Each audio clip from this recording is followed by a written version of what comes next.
Hello and welcome to TVP World. You're watching News in Depth. I'm your host, Benjamin Lee. It's been 4 years since Russia's full-scale invasion of Ukraine. The war remains a defining challenge for Europe's security and solidarity. Poland has been central to that story, welcoming millions of refugees, shaping NATO's eastern flank, and confronting disinformation along the way. Joining us today on TVP World to reflect on these 4 years and what lies ahead is Roksana Juarez, managing editor of TVP World, who's been covering and documenting the developments every step of the way. Hello and welcome to another edition of News in Depth. Hello, thank you for having me, Ben. So it's been 4 years, and like I mentioned on the top, we've been covering this since the beginning. My first question to you is, well, for the 4 years, what stands out to you the most following the conflict? Is it the global response? Is it the humanitarian stories? Well, as I said, we've been covering that for since the very beginning, and we are focusing on this political side. So let me focus on this human side. So I think, yes, we can notice some changes, especially when you think of what happened 4 years ago exactly. We've been to the border, we went there when we saw that, so this is what we are going to talk about today. But I think we don't remember that this much today, what actually happened this,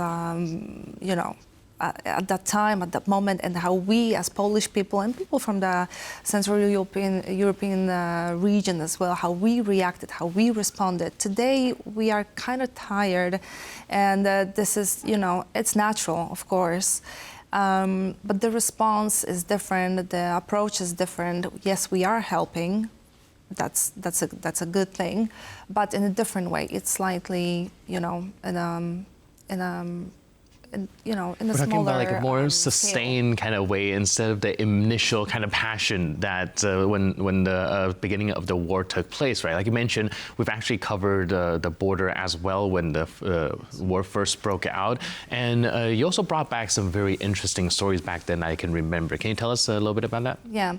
So first thing we did after, a couple of days of covering the war and following the developments, we noticed some movements around the border. So we rushed to Przemyśl. Przemyśl is one of the most important cities at the border with Polish border with Ukraine, because that's also a city where trains are coming from Ukraine, and this is the first stop for Ukrainian people in Poland. So we went to the station, and what we saw was unbelievable, and still I have shivers when I think about it, because there was thousands and thousands of people. Trains are coming in, bringing people more and more. We saw, what I remember was seeing people trying to sell SIM cards, okay. A lot of them, soup, waiting for those coming. We also went, and we can see that pictures right now, to Medica. This is a footage from Medica. It's a city placed exactly on the border, so we can see the border crossing, and people were coming not only with the trains but also with cars. And from the other side, Polish people rushed to the border, and we're coming just spontaneously to pick some people up and help them to move around Poland. So that was a very intense time. So what we did, we just took a huge crew. We saw Don Arlev, our correspondent, our host, who is right now in Ukraine and will be covering the 4-year anniversary. He's doing that every year. Actually, we're doing a special edition also tomorrow. But he spent in Ukraine a couple of months, and he's there right now, and he was there with me and other members of our crew. We went to the border to witness what was going on, and that was really extraordinary, and one of the most important projects I have ever done, because what we did was launching a program called Help Without Borders. It was there was just so many aspects, and so many people wanted to help, and in different ways. So we decided immediately overnight that we are launching this program, and it lasted for many months because there was just so much to cover. And we started over there on the border. It was cold. We were working in the very extreme conditions, but guests were like, you know, in the line to talk to us. This is our pop-up studio. Look at that! I remember you guys kind of set this whole thing up in a very short span of time. That's me working in the store, actually, because we didn't have a place. So that's like, yeah. Everything that was like very makeshift back then. I was in a studio and listening to about the stories that are taking place all the way over there, how there's stuff that needs to be moved around, things that needs coordination, and things does sound like it's very much done on the fly, even though it's still like kind of very professionally presented on air, but in the back we know that people are like kind of scrambling to put everything together. That was actually crazy. This is another picture of me working. You know, I was wearing a couple of like blouses and pads because it was extremely cold. And we, as you can see, we even talked to medical workers because there were plenty of them, and Przemysl and Medyka, and also organizations from abroad like a World Central Kitchen that were coming and feeding people. I remember piles and piles of clothes around us. At some point, you know, this all needed some coordination. Then we found out that the clothes are no longer needed.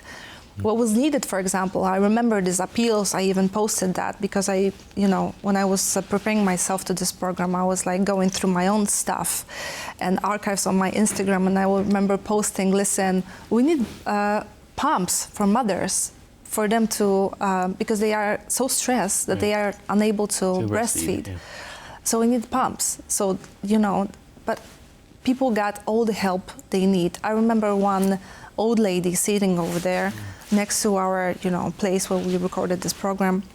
She was sitting there and people were like constantly approaching her. Do you need this? Do you need that? Do you need some tea? Do you need soup? Do you need some food? She was like, okay guys, I think I had enough for now. Very typical for the Polish hospitality. I mean, yes, we were very like, we wanted to help. Yeah. And that was heartwarming, and I saw some footage, and it still gives me shivers, you know, and I thinking about it and seeing these pictures now, I don't think we remember. We are focusing on those big words and like geopolitical aspects of it, you know, like terms like war fatigue and how people are feeling right now, this kind of polarization and divide between the people. Yeah. But when you look at this footage, it's not hard to imagine what it is like in the beginning of the war, where people are getting together and making sure that they have everything they need. I think one of the things that you mentioned that really gave me a very strong impression is the fact that these movements are all very grassroots level. They are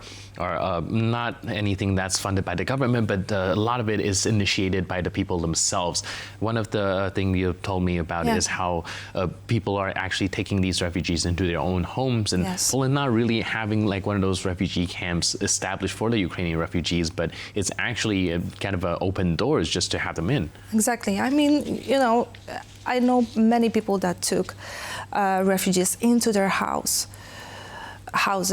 Even our producer right now, Roman, he told me that he had 11 people at his home coming and going, and he counted. There was 11 people, and I think most of Polish people has a story connected to it. I mean, I was on the front line in our newsroom, let's call it that way. I was one of the first people who got the call when the war started, because I was prepared for that. I was sleeping with my phone, with the ringtone on. I remember picking the phone and asking, okay, has it already started?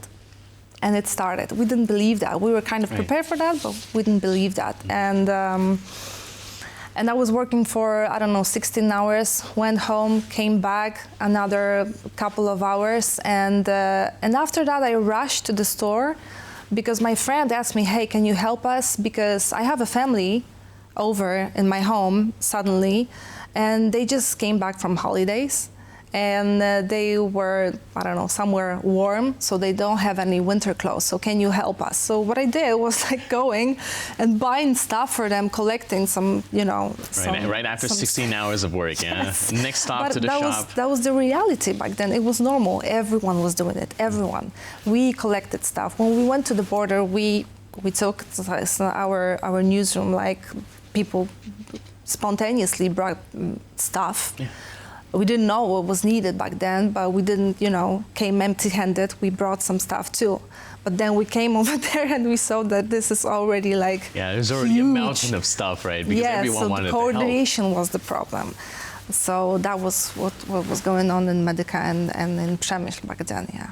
I remember when you guys went to the border, you and Donna actually even brought back some very impressive and very interesting stories. Can you tell us a little bit about that?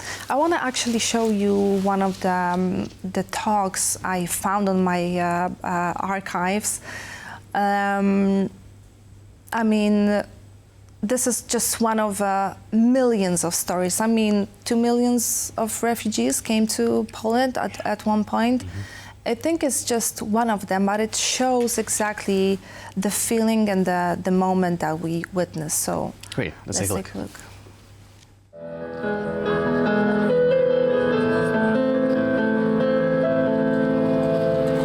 We're coming from Dnipro, and we're so lucky because we're not from Kharkiv, for example, because it's destroyed, totally destroyed. And some of my friends were calling me while we were staying on the border. They just cried, "Oh my God! If you could see Kharkiv, you would never believe that." How long did it take you to get to the border? For us, 2 days and a half. So 2.5 days. Yeah, the trains were overfilled, and my granny, she had to sleep on the floor. It's okay. We're still lucky because many people, they couldn't get on the train. So the journey actually is not that scary. This is much more scary to live while hearing this siren. Right. Oh my God, that's the air raid sirens. Actually, the first day of the war was very scary for Dnipro because we just woke up because of the explosion. The airport was like on the fire, and after that we were still lucky, but Kharkiv and Odessa are no.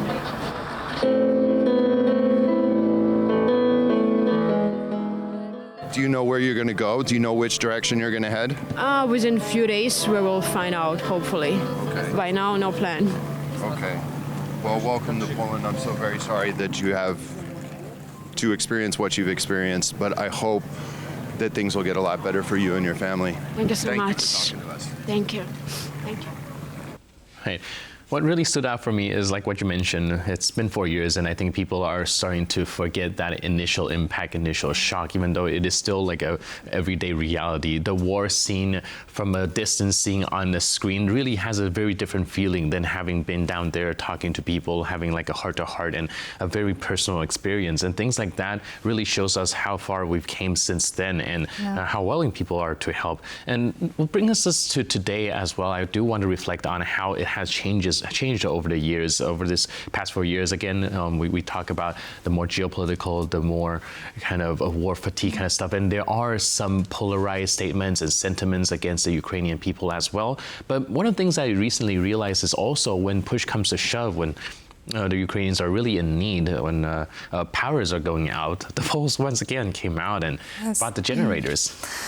I mean, I want to say thank God, but also I want to say that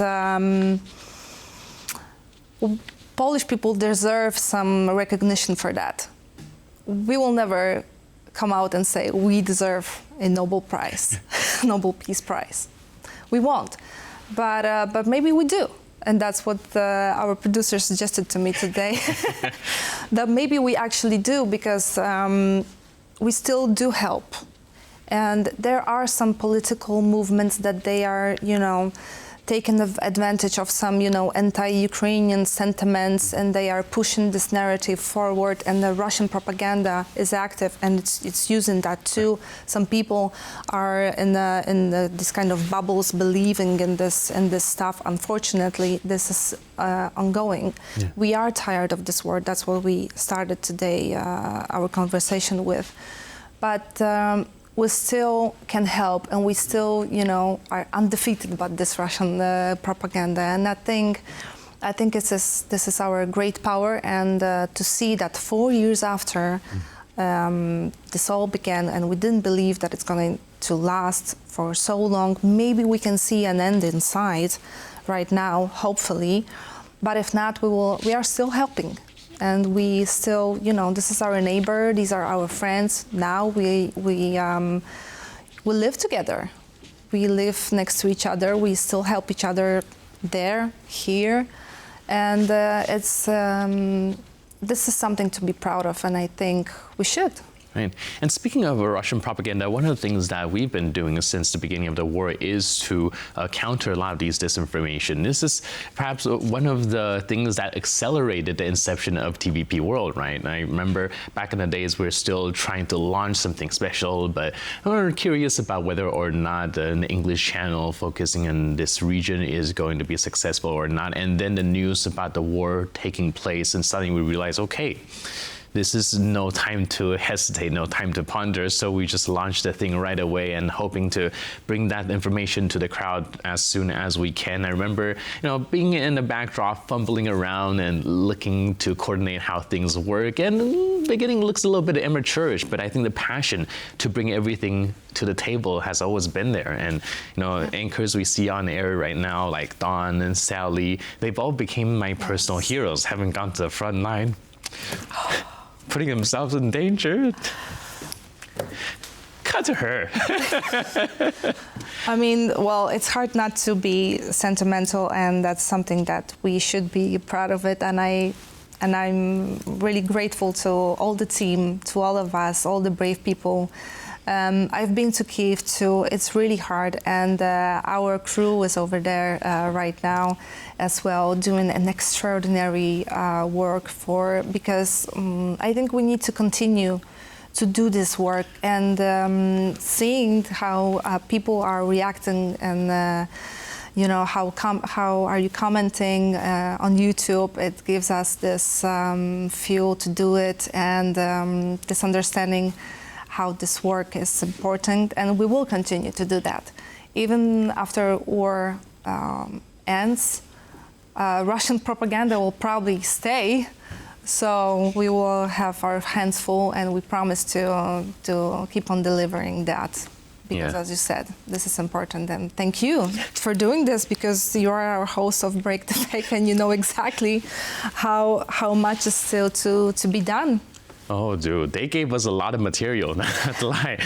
But yeah, I think one of the things that does sustain us going is the fact that people are tuning in. And I think there's a genuine thirst in knowing what's happening in Ukraine, We also see that with our viewership as well. Whenever things are slow, we see a dip. But then when things happen, people kind of swarm in back again, tuning into TVP World, because they know that we have been following this thing since the beginning of the war, and we have first-hand experience. We have people on the ground to make sure that everything is fully covered. And like I said, hopefully, the war ends sooner rather than later. But we'll still be here. We'll still be on the ground. We'll still be bringing first-hand information of whatever needs covered. It's our mission. It always has been. We started as a very small newsroom. We were unprepared completely. We had to have a really fast launch because of what was going on the Polish-Belarusian border. This is how TVP World started, and then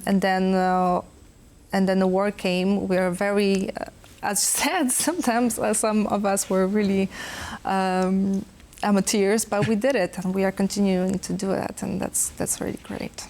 Right, so yeah, 4 years after the war, hopefully, again, this ends sooner rather than later. But in the meantime, thank you so much for being with us on News in Depth. Appreciate it. Thank you, Ben. Cheers.